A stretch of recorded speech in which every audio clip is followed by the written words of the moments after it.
Dan Brown, the unofficial Lego Museum in Bellaire, Ohio. What you see behind me is the Canadian buildings built by Sarah.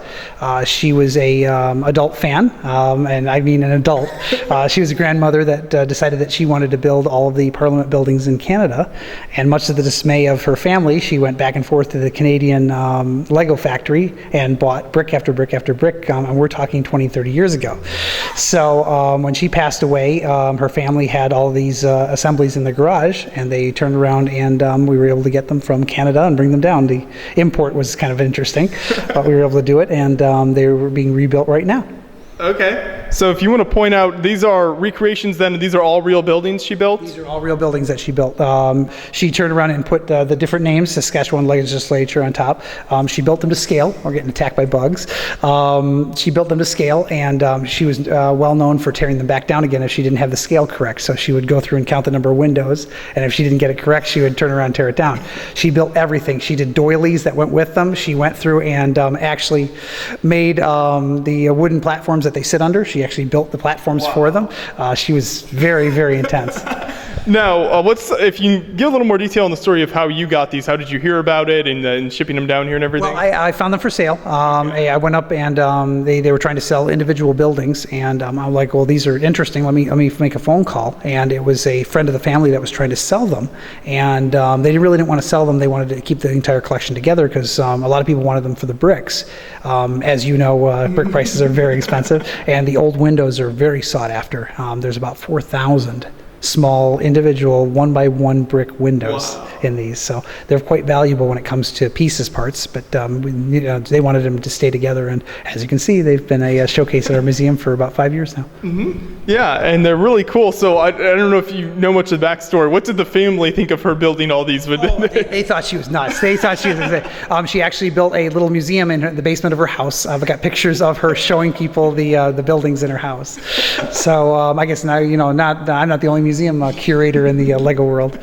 Yeah, well, that is a really cool idea, and it's amazing that she got into it at an older age and was able to build all these buildings and everything. The best part, the most ironic part is she never was able to finish her last building. So we're actually going to have it finished for her, and she's going to be here in the museum building it. So we've actually got her being built right now, and we're going to have her building her last building in the museum and the Canadian room when we have it finished. That's really cool, yeah. And then there was a building over here as well, if you want to take us over there, that we shown a little bit. What is this building here? Well, it says the Victoria, British Columbia Parliament Building. Let's make sure it's correct. Legislature, Victoria. Yep, British Columbia. We're good. I don't know my Canadian buildings that well, but as you can see, she built everything physically possible.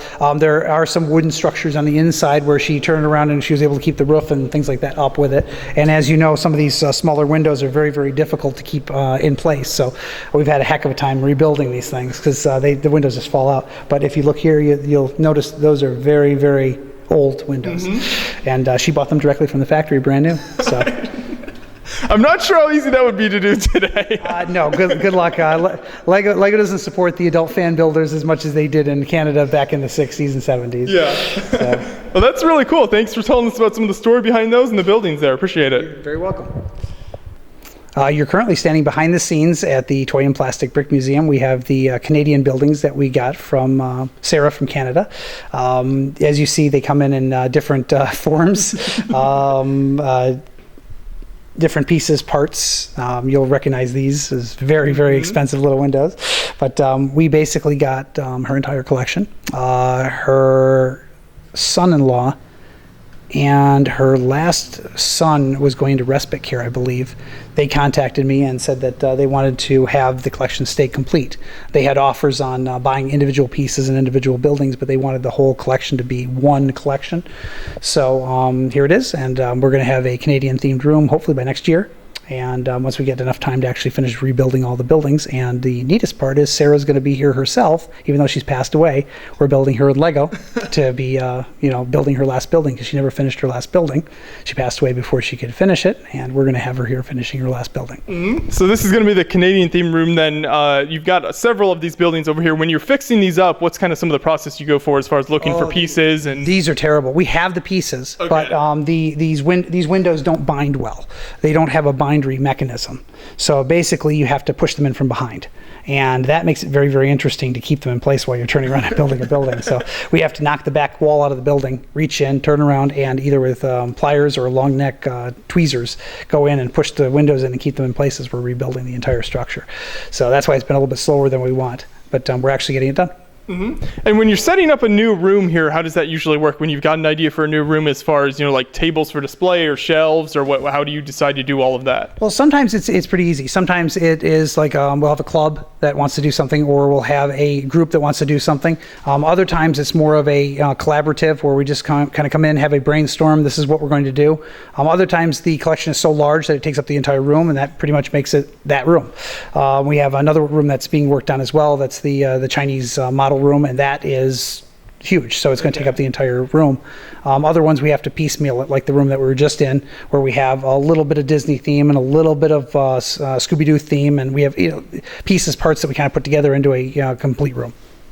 Okay, well, very cool, and I look forward to maybe seeing the finishing build here eventually when the room's all done. Whenever we have the time, I sure hope so. It's these are more like fall and winter projects.